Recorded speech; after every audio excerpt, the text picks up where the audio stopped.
लड़की का बाप परेशान है कि मेरी बेटी की शादी कैसे हो। लड़की विवाह योग्य हो गई है। लड़की का बाप विचार करता है और क्या सोचता है कि करने सगाई जाऊं किसके मैं द्वार हो। करने सगाई जाऊं किसके मैं द्वार हो। दहेजवा में दूल्हा मांगे मारुति कार हो। दहेजवा में दूल्हा मांगे मारुति कार हो। करने सगाई जाऊं किसके मैं द्वार हो। दहेजवा में दूल्हा मांगे मारुति कार हो।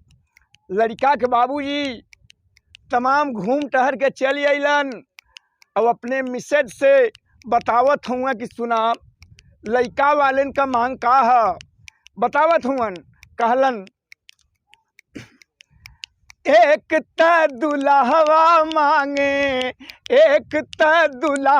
मांगे पढ़ी लिखी बीबी।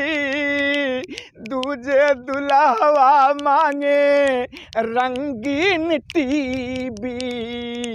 एक त दुल्हवा मांगे पढ़ी लिखी बीबी।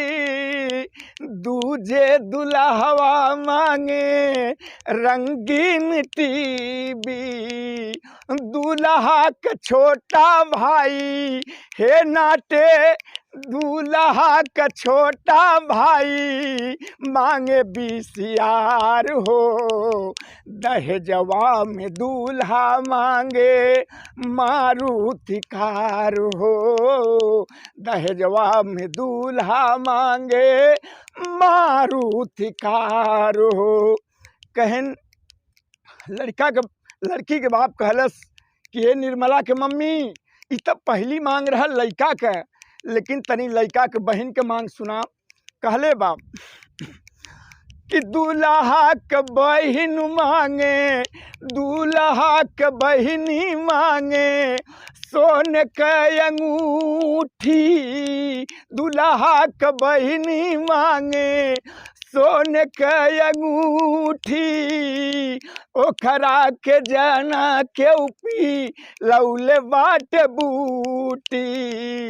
दूल्हा का चाचा मांगे, दूल्हा का चाचा मांगे नगद 10,000 हो। दहेजवा में दूल्हा मांगे मारुति कार हो। दहेजवा में दूल्हा मांगे मारुति कार हो।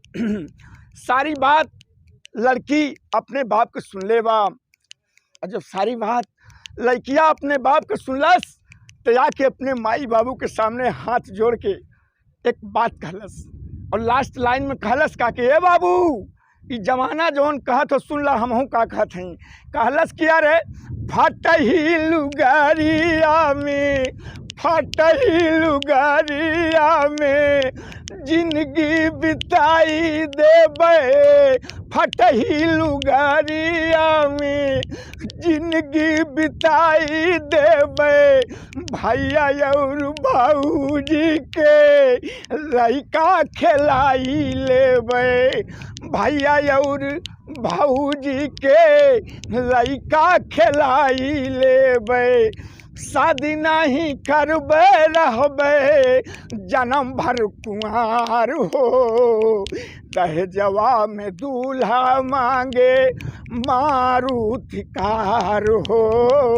दहेजवा में दूल्हा मांगे मारुति कार हो।